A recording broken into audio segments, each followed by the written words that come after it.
കേരള കേന്ദ്ര സർക്കാരിന്റെ DA സംബന്ധിച്ച് കഴിഞ്ഞ ദിവസം വലിയൊരു വിവാദമുണ്ടായി. ആ വിവാദത്തിന്റെ കാരണം 16/1/2026 പത്രങ്ങളിൽ ഒരു പ്രധാന വാർത്തയായിരുന്നു. അതെ, പത്രവാർത്തയും ഒരു പത്രസമ്മേളനവും, അത് KN ബാലഗോപാലിന്റെ ഒരു പത്രസമ്മേളനവും അതിനൊരു വാർത്തയും. DA അഥവാ ക്ഷാമബത്ത ജീവനക്കാരുടെ അവകാശമല്ല.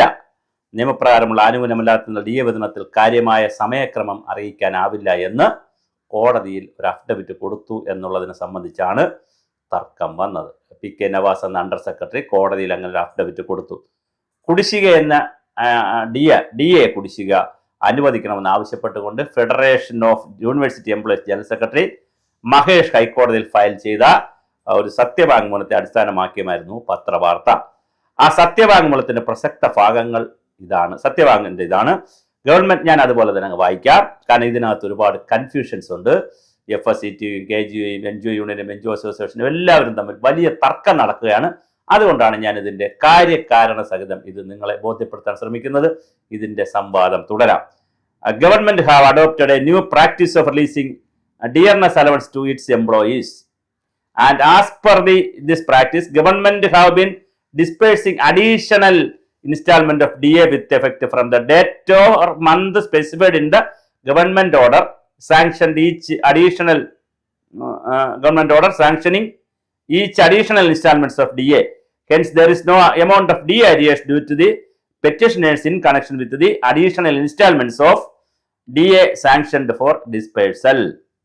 Government is now not in a position to furnish time frame regarding the disbursement of DA since it is not a statutory benefit.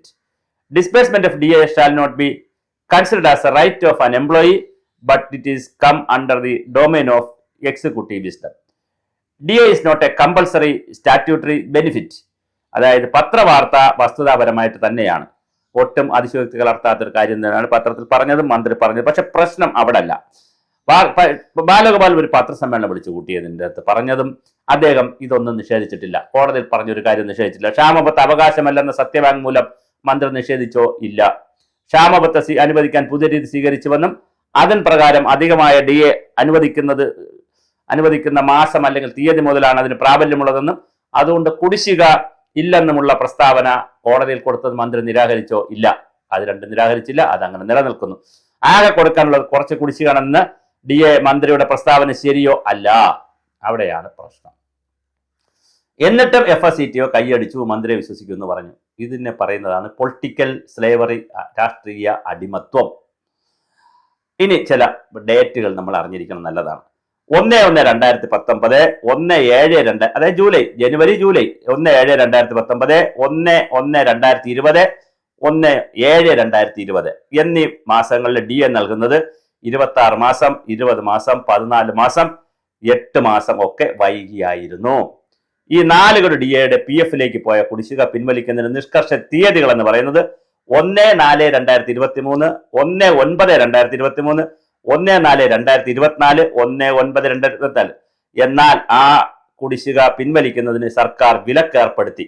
ഇതിലൂടെ 38,610 മുതൽ 2,80,800 രൂപ വരെ ജീവനക്കാർക്ക് നഷ്ടമായി. ഫലമോ 70 ദിവസത്തെ ശമ്പളം ആണ് നഷ്ടം വന്നത്. ഇനി ബാലഗോപാൽ മന്ത്രിയായതിനു ശേഷമുള്ള നടന്നത് 1/1/2021, 1/7/2021, 1/1/2022, 1/7/2022, 1/1/2023 എന്നീ DA അനുവദിച്ചത് 1/4/2024 39 മാസം, 1/10/2024 39 മാസം, 1/4/2025 37 മാസം, 1/8/2025 37 മാസം, നേരത്തെ 39 മാസമാണ്. 1/10/2031 മാസം തീയതികളിലായി 33 മാസത്തിന്റെ വ്യത്യാസത്തിലായിരുന്നു. മുൻകാല പ്രാബല്യം പൂർണ്ണമായി നിഷേധിക്കുകയും ചെയ്തിരുന്നു.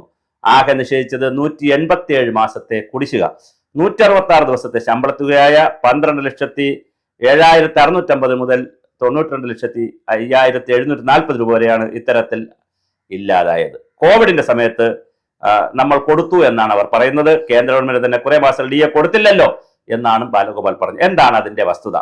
കേരളത്തിലും കേന്ദ്രത്തിലും കൊടുത്തില്ല എന്നതാണ് വസ്തുത. രണ്ടിടത്തും കൊടുത്തില്ല. കോവിഡിന്റെ പശ്ചാത്തലത്തിൽ 18 മാസക്കാലം 3 DA കേന്ദ്ര സർക്കാർ നൽകിയില്ല. 1/1/2020 18 മാസം, 1/7/2020 12 മാസം, 1/1/2021 6 മാസം, ആകെ 36 മാസം 1/7/2020 മുതൽ പഴയതുൾപ്പെടെ കണക്കാക്കി DA ഉയർത്തുകയും ചെയ്തു. ആ രീതിയിൽ നോക്കിയാൽ കേരളത്തിൽ എത്ര മാസം നോക്കൂ എന്നത് നമുക്ക് നോക്കണം. 1/1/2019 26 മാസം, 1/7/2019 20 മാസം, 1/1/2020 14 മാസം, 1/7/2020 8 മാസം, 1/1/2021 39 മാസം, 1/7/2021 39 മാസം, 1/1/2022 39 മാസം, 1/7/2022 37 മാസം, 1/1/2020 33 മാസം. ഞാൻ നേരത്തെ പറഞ്ഞ കണക്കാണ്. ആകെ 255 മാസം. അഷ്വേർഡ് പെൻഷൻ കൊടുക്കും. പങ്കാളിത്ത പെൻഷൻ പിന്തുടരുമോ? പിൻവലിക്കൽ വാഗ്ദാനത്തെ കുറിച്ചൊന്നും മിണ്ടുന്നില്ല. UPS TAPSന്റെയും വികലമായ അനുകരണമാവും അജണ്ട. DA നമ്മൾ നിർത്തുമെന്ന് തീരുമാനിച്ച സർക്കാർ ഇവിടെ ഉണ്ടല്ലോ. DAയുടെ ഘട്ടങ്ങൾ, ലീവ് സറണ്ടർ, മറ്റ് ആനുകൂല്യങ്ങൾ 2002 ആന്റണി സർക്കാർ ഉണ്ടല്ലോ. വലിയ സമരപ്രക്ഷോഭങ്ങൾ ഉണ്ടല്ലോ. അന്ന് അത് ഞങ്ങൾ ചെയ്യില്ല എന്നൊരു ബാലഗോപാൽ ഒരു വാദ്യം പറഞ്ഞത് ആന്റണിയെ കോട്ട് ചെയ്തുകൊണ്ട് പറഞ്ഞു. യഥാർത്ഥത്തിൽ 2002 എത്രയും ഹീനമായ നടപടികളാണ് ഈ 9 വർഷക്കാലം നടന്നത് എന്ന് നോക്കുക. 2002 പുതിയ ശമ്പളം മാത്രം, ജീവനക്കാർക്ക് അടിസ്ഥാന ശമ്പളം മാത്രം അതേ സർക്കാർ തന്നെ സമരത്തിന്റെയൊക്കെ ഫലമായിട്ടാണെങ്കിലും ആനുകൂല്യങ്ങൾ പുനഃസ്ഥാപിച്ചു. ഇപ്പോൾ സമരമില്ല എന്നുള്ളൊരു ഗുണം ബാലഗോപാലിനുണ്ട്. ലീവ് സറണ്ടർ, അന്ന് ലീവ് സറണ്ടർ 30 ദിവസം, ഇപ്പോഴത്തെ ലീവ് സറണ്ടർ നഷ്ടം, അന്നത്തെ നഷ്ടം 30 ദിവസം, ഇപ്പോഴത്തെ 180 ദിവസം. 2001-2006 അനുവദിച്ചത് 11 ഗഡു DA മുൻകാല പ്രാബല്യം തട്ടിയെടുത്തില്ല. അന്ന് നിലവിൽ 20 ഗഡു DAക്ക് അർഹമായപ്പോൾ 14 ഗഡു DA ആണ് സർക്കാർ അനുവദിച്ചത്. LDF സർക്കാർ 9 ഗഡുവിന്റെയും കുടിശ്ശിക തട്ടിപ്പറിച്ചെടുത്തിരിക്കുകയാണ്. 2000 ആർഗ്യമുള്ള ജീവനക്കാർ പ്രതിബദ്ധതയുള്ള അർഹനാനുകൂല സംഘടനകൾ ഉണ്ടായിരുന്നു. അതിനാൽ സമരം ചെയ്തു. അന്ന് സമരവും ബഹളവും ഒക്കെ 2000 നടന്നു. ഇപ്പോൾ അതില്ല. കോടതിയിൽ പറഞ്ഞതിൽ ഇങ്ങനെ ഒരു റൈറ്റേ ഇല്ല എന്നാണ് പറഞ്ഞത്. സത്യവാങ്മൂലത്തെ അവകാശത്തിന്റെ കാര്യത്തിൽ അങ്ങനെ കടുക്കണമെന്ന കാര്യത്തിൽ ഞങ്ങൾക്കൊരു സംശയവുമില്ല. സത്യവാങ്മൂലം തിരുത്താത്തിടത്തോളം അങ്ങനെയല്ലേ നിലപാടെന്ന കാര്യത്തിൽ ജീവനക്കാർക്കും സംശയമില്ല. അപ്പൊ കോടതി കൊടുത്തിരിക്കുന്ന സത്യവാങ് തിരുത്താത്തിടത്തോളം കാലം പ്രതിജ്ഞാബദ്ധമായ നിലപാടാണ്. കുടിശ്ശിക ഉൾപ്പെടെ കൊടുക്കുക തന്നെ ചെയ്യും എന്ന് പറയുന്നതിനകത്ത് ഒരു തട്ടിപ്പുണ്ട്. 6 മാസത്തെ ലീവ് സറണ്ടർ തുക കടമായി. 2010 റിപ്പയർ റിവിഷൻ അരിയർ ഇനിയും നൽകിയിട്ടില്ല. 41,480 മുതൽ 2,91,840 വരെ തുക അന്തരീക്ഷത്തിൽ വിലയം പ്രാപിച്ചു കിടക്കുകയാണ്. 52 ദിവസത്തെ ശമ്പളം പോയി. നിലവിൽ 15% വരുന്ന ഗഡു കുടിശ്ശികയുണ്ട്. 1/7/2023 3%, 1/1/2024 3%, 1/7/2024 3%, 1/1/2025 2%, 1/7/2025 2%, 1/1/2026 2%. എന്നിങ്ങനെ കുടിശ്ശിക DA ജീവനക്കാർക്ക് 3,450 രൂപ മുതൽ 25,020 രൂപ വരെ നഷ്ടം വരുന്നു. 7 ദിവസത്തെ ശമ്പളത്തിന് തുല്യം 75 ദിവസത്തിന് ശമ്പളത്തിന് തുല്യമായ തുകയായ 57,960 രൂപ മുതൽ 4,20,336 രൂപ വരെയുള്ള ഇനത്തിൽ മാത്രം കവർന്നെടുക്കും. കോടതിയിൽ പോയി പൊളിറ്റിക്കലായി പറയുക അല്ല വേണ്ടത്. എന്തെങ്കിലും തരുന്നുണ്ടെങ്കിൽ അത് ഔദാര്യമായി കണ്ടോളണം. ധനമന്ത്രി നടത്തിയ പ്രസ്താവന, അതായത് 16-ാം തീയതി നടത്തിയ പ്രസ്താവന മുഖവിലക്കെടുക്കുന്നു എന്നാണ് FSCTO പറഞ്ഞിരിക്കുന്നത്. എന്താണ് ഇവർക്കൊക്കെ സംഭവിക്കുന്നത് നമുക്കറിയത്തില്ല. എന്റെ വാദം അതല്ല. DA കിട്ടുമോ ഇല്ലേ എന്നുള്ളതല്ല. DA ഒരു കോൺസ്റ്റിറ്റ്യൂഷണൽ ഫണ്ടമെന്റൽ റൈറ്റ് ആണോ, അതോ സർക്കാരിന് തട്ടിക്കളിക്കാനുള്ള വെറുമൊരു അഡ്മിനിസ്ട്രേറ്റീവ് റൈറ്റ് ആണോ? ഇതാണ് കേരളത്തിലെ സംഘടനകൾ ചർച്ച ചെയ്യേണ്ടത്.